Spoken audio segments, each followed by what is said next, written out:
सरकार से मेरा ये आग्रह है, इस प्रक्रिया को जो उन्होंने लागू करने की सोच रहे हैं या लागू कर रहे हैं, ई स्टाम्पिंग की और घर रजिस्ट्री करने की बहुत सी त्रुटियां आएंगी, बहुत से वाद विवाद बढ़ जाएंगे कि ये प्रणाली वापस ली जाए। हमारी यही मांग है, क्योंकि सरकार को जनता ही बनाती है और जनता ही बिगाड़ देती है। सरकार से यही कहना चाहते हैं कि जैसे पहले चल रही थी वो ही चलाई जाए, कि सरकार हमारी मांग जल्द से जल्द सुने। 15, 16, 17 दिन हो गए हमें बैठे हुए। यदि यूनिक आईडी देने वाली बात है तो यूनिक आईडी हम ही लोगों को क्यों ना दे दी जाए, जो कि हम लोग लगातार इस कार्य से ही जुड़े हुए हैं।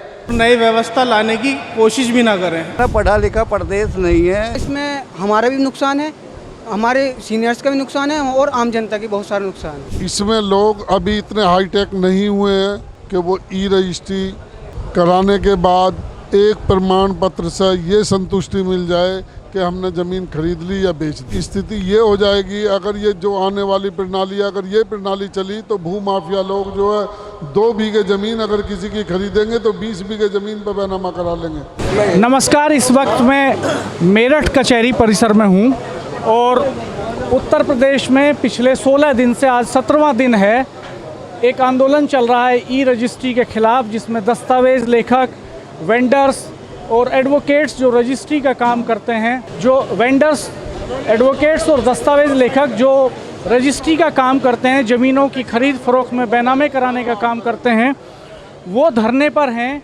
काम ठप है, सरकार का रेवेन्यू प्रभावित है, आम आदमी इसलिए परेशान है कि उसकी संपत्तियों के बैनामे नहीं हो रहे, और इस पेशे से जुड़े हुए लोग इसलिए परेशान हैं कि उनके घर में 2 पैसे इस बीच में नहीं आ रहे हैं। तो हम इन्हीं से जानते हैं कि आखिर क्यों आंदोलन कर रहे हैं, क्या मुद्दा है, क्या मसला है और समाधान क्यों नहीं निकल रहा है। सरकार से मेरा ये आग्रह है कि जो लाखों लोगों का रोज़गार जुड़ा हुआ है, इससे वकीलों का, अधिवक्ताओं का, दस्तावेज लेखकों का, स्टाम्प वेंडरों का, टाइपिस्टों का, उनके परिवार का, आम जन का, सारी जनता को दुविधा हो रही है। इस चीज़ से, इस मंच के माध्यम से मैं ये कहना चाहता हूँ सरकार से कि इस प्रक्रिया को जो उन्होंने लागू करने की सोच रहे हैं या लागू कर रहे हैं, ई स्टाम्पिंग की और घर रजिस्ट्री करने की बहुत सी त्रुटियां आएंगी, बहुत से वाद विवाद बढ़ जाएंगे। इससे बेहतर है कि जो पुरानी प्रक्रिया चल रही थी, पुरानी प्रणाली में, वो माध्यम से ही चलता रहे कार्य। उसी से सभी का रोजगार जुड़ा है, सभी का कार्य जुड़ा है, सभी उसी में थोड़ा सा कुछ खुश थे। इसमें भी बहुत रोजी रोटी नहीं कमाई जा रही, लेकिन खर्चा कम से कम चल रहा था। बच्चों का, लाखों लोगों का रोजगार जुड़ा है, पूरे पश्चिमी उत्तर प्रदेश से जुड़ा है। ये सरकार से आग्रह है कि ये प्रणाली वापस ली जाए। हमारी यही मांग है और मुझे उम्मीद है सरकार जल्द से जल्द हमारी यह मांग पूरी करेगी। धन्यवाद। हम ये कहना चाहते हैं, देखिए हम युवा हैं और हमारे इस टाइम कमाने की उम्र है और हम यहाँ धरने पे बिठा दिया सरकार ने। किस तरीके से हमारे रोज़गार पे मारा जा रहा है हम लोगों को। सरकार से यही कहना चाहते हैं कि जैसे पहले चल रही थी वो ही चलाई जाए, और जैसा विवाद कह रही है सरकार की 20,000 लोग रखेंगे, वो नए लोग हैं, यहाँ पुराने लोगों का क्या होगा। सारे लोग जुड़े हुए हैं काम कार्य से, फोटो स्टेट वाले, स्टाम्प वेंडर, मुंशी, सब बेरोज़गार हैं। हमारी तो सरकार से यही है कि वो पहले वाली जैसे चलता आ रहा था चलता रहे व्यवस्था। इसीलिए हम कहना चाहते हैं कि सरकार हमारी मांग जल्द से जल्द सुने। 15, 16, 17 दिन हो गए हमें बैठे हुए। हमारे बच्चों की फ़ीसें भी जानी है, आगे का खर्चा भी है, इस बात का भी ख़ास तौर से ध्यान रखें। मैं आपके चैनल के माध्यम से बात कहना चाहता हूं कि जो सरकार 20,000 नए लोगों का भर्ती करके प्रशिक्षण देगी, उस पर खर्चा भी होगा। जो हम ऑलरेडी कोई 25 साल से, कोई 30 साल से लगातार इस कार्य को करते आ रहे हैं और उस काम के एक्सपर्ट, हर तरीके के एक्सपर्ट हैं, उसमें उन लोगों को यदि यूनिक आईडी देने वाली बात है तो यूनिक आईडी हम ही लोगों को क्यों ना दे दी जाए, जो कि हम लोग लगातार इस कार्य से ही जुड़े हुए हैं। क्योंकि इससे हमारा, अगर ये व्यवस्था लाती है सरकार, तो लाखों लोग बेरोज़गार हो जाएंगे और जो बेरोज़गार लोग होंगे उनका कोई किसी प्रकार का भी कोई प्रावधान या कोई व्यवस्था गवर्नमेंट करने नहीं जा रही है। लिहाजा ये जो भी इन्होंने 4 जून को जो विज्ञप्ति जारी कर ई रजिस्ट्री की बात प्राइवेट में ले जाने की है, ये इस आदेश को वापस लेकर हमारी जो व्यवस्था चल रही है पूर्ववत जो अभी भी चल रही है वैसी रखी जाए। और उसका सबसे बड़ा कारण ये है कि जब कोई व्यक्ति अपनी संपत्ति का हस्तांतरण करने यहाँ पर आता है तो उसका ये मन में पहले होता है कि मैं किसी दस्तावेज लेखक या वकील के द्वारा उस कार्य को कराऊं ताकि मेरा कार्य बिल्कुल ठीक तरीके से सुचारू हो जाए, वरना उसको धोखा होने का बहुत डर रहता है। और यदि ये व्यवस्था लागू हो जाती है तो आम जन की भी जो संपत्ति है उसके साथ धोखाधड़ी होकर वो किसी की संपत्ति किसी को और कितना अंश उसका बनता है, इसको आज हम लोग तो बहुत तरीके से पूछकर लिखते हैं। उसका उस वक़्त ये होगा कि संपत्ति कोई लिखने कितनी आया है और लिख उसके कितनी दी गई है। तो ये व्यवस्था जनता के लिए, आम जन के लिए भी नुकसानदायक है। और हम लाखों लोगों का जो रोज़गार जा रहा है, ये जो बहुत बड़ी सरकार की ये गलती है और इसके 2027 में इस गलती का इसको खामियाजा भी भुगतना पड़ेगा। यदि हम बेरोज़गार होंगे, हमारे परिवार बेरोज़गार होंगे, लाखों और करोड़ों लोग इससे प्रभावित होंगे, तो निश्चित तौर से इसका प्रभाव सरकार पे भी पड़ेगा। आने वाले समय में वो देखने को भी मिलेगा। तो मैं 2 बात कहना चाहूँगा सरकार से। जो पुरानी व्यवस्था है रजिस्ट्री की उसे बहाल करें और नई व्यवस्था लाने की कोशिश भी ना करें, क्योंकि इससे बहुत बुरे प्रभाव होंगे लोगों पर और बहुत बुरी नीतियाँ बनेंगी, बहुत मुकदमेबाजी होगी। शासन प्रशासन खुद उसमें व्यस्त रहता है और नए मुकदमे कहाँ से देखेगा, तो इस पर थोड़ा सा विचार करें। धन्यवाद। मैं आपके चैनल के माध्यम से ये कहना चाहूँगा कि किसी भी काम को पहले करने से पहले उसमें जाते हैं, हम सीखते हैं उस काम को सीखने के लिए हमें बहुत टाइम लग जाता। हमें ये जो रजिस्ट्री का काम है कम से कम 2-2.5 साल 3 साल लग जाएंगे अगर तो हम इसे अच्छी तरीके से सीखें। और हमने इतना टाइम इसमें स्पेंड कर दिया है कि हम आगे कोई और काम सीखेंगे तो उसमें भी टाइम स्पेंड होगा हमारा। और मैं अभी बिल्कुल यंग हूँ, मैं सीख सकता हूँ, लेकिन ऐसे बहुत सारे हमारे सीनियर्स हैं जो इस काम को कर रहे हैं। हमारे साथ जूनियर्स भी हैं, बहुत सारे को मैं जानता हूँ कि वे जूनियर हमारे साथ काम करते हैं। वो दूसरे काम सीखेंगे कोई और, तो उसमें बहुत टाइम स्पेंड होगा। इसमें हमारा भी नुकसान है, हमारे सीनियर्स का भी नुकसान है और आम जनता की बहुत सारा नुकसान है।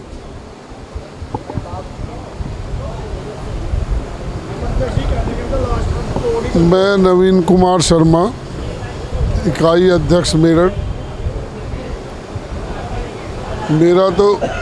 मेरा तो सरकार से एक ही निवेदन है कि जो हम सब लोग हैं पूरे प्रदेश में कम से कम 6 से 7 लाख लोग ऐसे हैं जो अधिवक्ता और दस्तावेज लेखक, स्टाम्प बाइंडर और ये हमारे फ़ोटो स्टेट का कार्य करने वाले, फ़ोटो खींचने वाले, जो हमारे जूनियर और सीनियर हैं, सभी के लिए दुख का विषय है।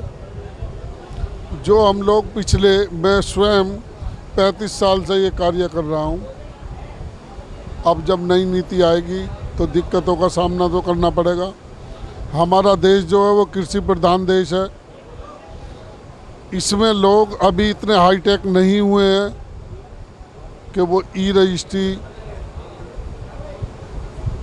कराने के बाद एक प्रमाण पत्र से ये संतुष्टि मिल जाए कि हमने ज़मीन खरीद ली या बेच दी। हमारे दाखिल खारिज की व्यवस्था, जो कृषि भूमि बिकती है उसका दाखिल खारिज का जो प्रणाली है उसको ठीक किया जाए। ई रजिस्ट्री पूरे तरीके से समाप्त होनी चाहिए और हम लोगों का जो कार्य पहले से चलता आ रहा है उसी तरीके से कार्य चलता रहे। सरकार से हमारी तो यही डिमांड है और सरकार जो हमारे लिए कर रही है वो बिल्कुल गलत डिसीजन है। जो लोग ऊपर बैठे हैं वो किस तरीके के लोग हैं जो इस तरीके की सलाह देकर वो प्रदेश या देश के लिए जो है एक दुश्मनी का बीज बो रहे हैं। आज स्थिति ये हो जाएगी, अगर ये जो आने वाली प्रणाली, अगर ये प्रणाली चली तो भू माफिया लोग जो है 2 बीघे ज़मीन अगर किसी की खरीदेंगे तो 20 बीघे ज़मीन पर बैनामा करा लेंगे अपने घर बैठ के। तो इसलिए वकील और दस्तावेज लेखक के माध्यम से ये कार्य होना चाहिए। रजिस्ट्री ऑफिस में जैसे पहले कार्य चल रहा था वैसे ही रजिस्ट्री ऑफिस में कार्य चलता रहे। ये प्राइवेटेशन बंद किया जाए। जय हिंद, जय भारत। अगली कड़ी में हमारे सतपाल जी यादव। देखो भाई, मैं 40-42 साल से ये काम कर रहा हूँ। अब तक कोई भी आदमी अगर डीड कराने, बैनामा कराने आता है तो बड़े विश्वास के साथ आता है कि मैं किस आदमी से अपना काम कराऊँ। जब इतने काम करने के बावजूद भी यहाँ तब तक भी सही तरीके से तितम्मा दुरुस्ती होती है, दस्तावेज में गल छूट जा तो भैया रे ई रजिस्ट्री होने के बाद कैसे करेक्शन होगा, कैसे उसे पता चलेगा क्या गलती है क्या सही है। इतना पढ़ा लिखा प्रदेश नहीं है, ना इतने पढ़े लिखे। देहात में बहुत जनसंख्या रह रही है। वो सब आते हैं, सीधे सच्चे लोग हैं, लोगों के साथ व्यवहार बढ़िया नहीं रहने का, उन्हें पता नहीं चलेगा हमें कितनी बेची थी कितनी बिकी। हमारा तो कहना यह है कि ये व्यवस्था सही नहीं है। जो व्यवस्था पहले चल रही है वही लागू रहे हुए, उससे चल रहा है काम, कोई दिक्कत नहीं।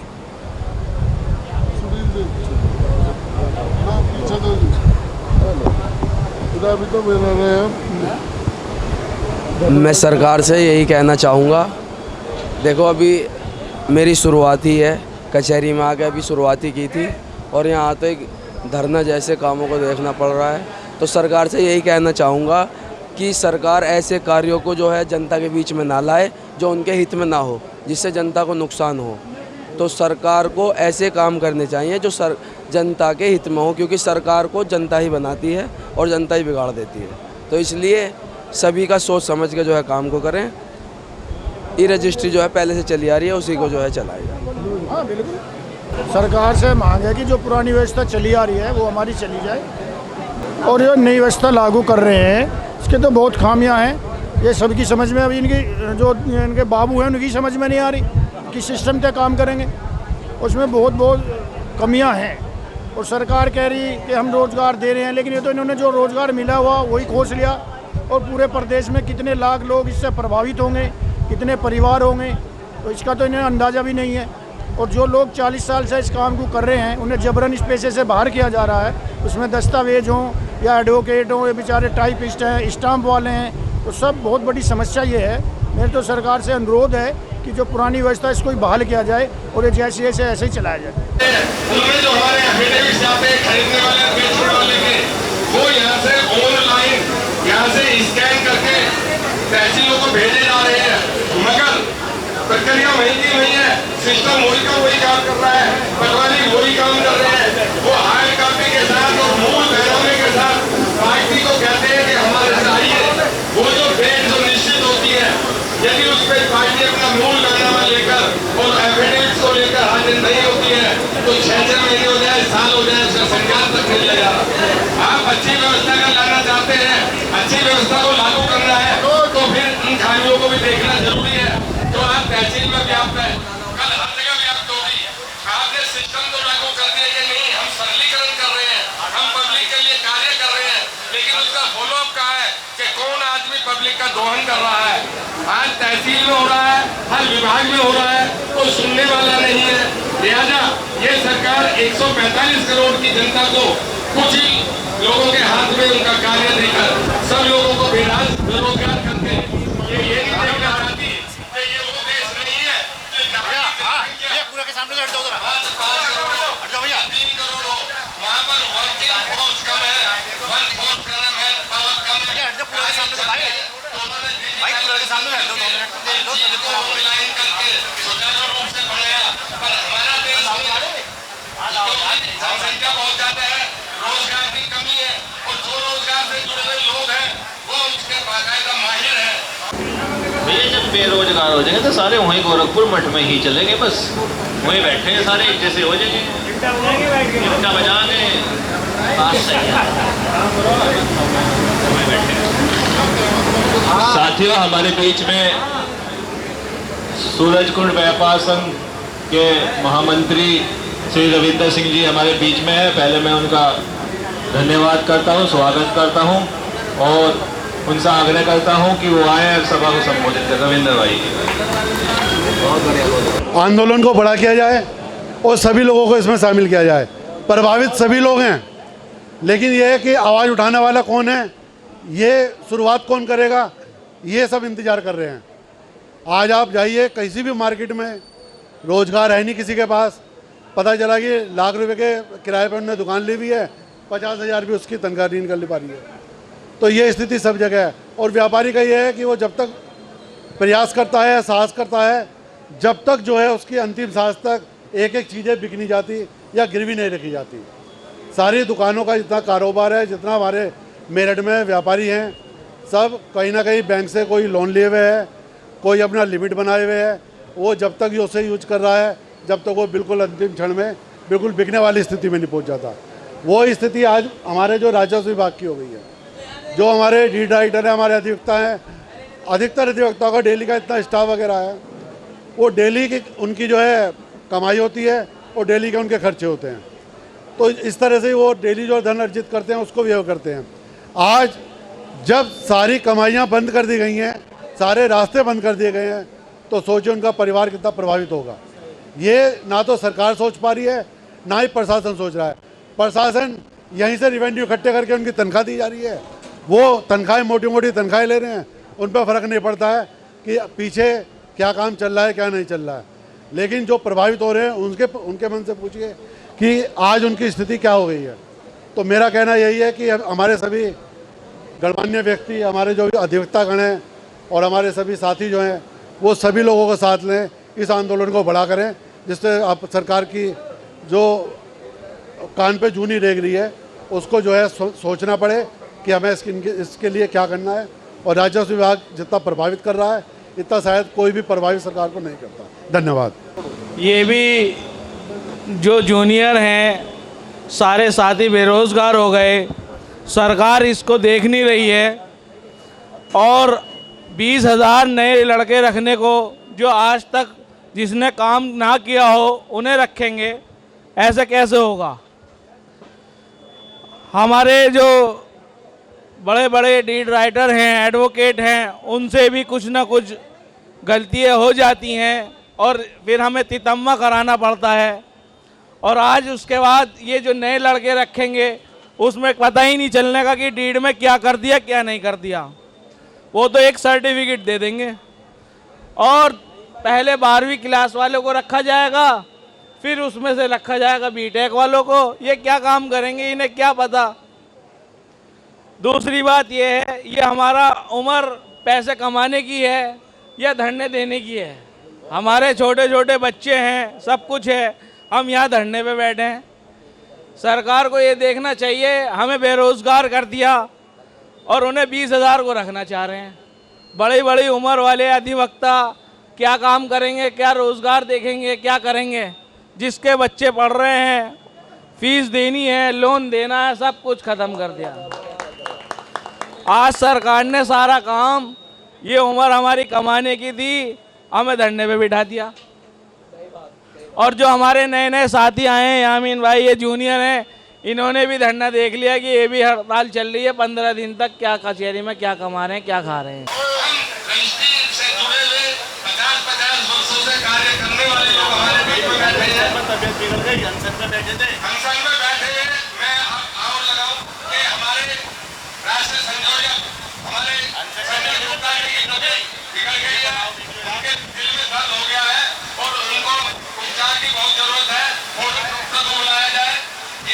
सरकार ये इसी तरीके से परेशान करते हम लोगों की जान लेना चाहती है।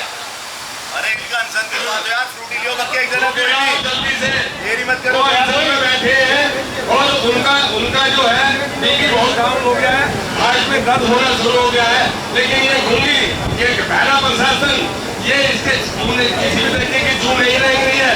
अब इस आंदोलन को हम नया रूप देके हम अभी बैठ के इसकी वंदना करेंगे और आगे इसका नया रूप देकर अब इसको हमें सड़कों पे लाना होगा और हमें अब डटकर मुकाबला करना होगा।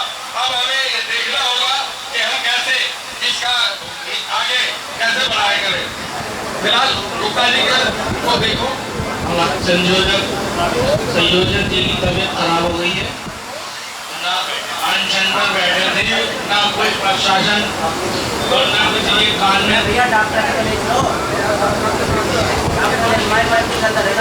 कर दिया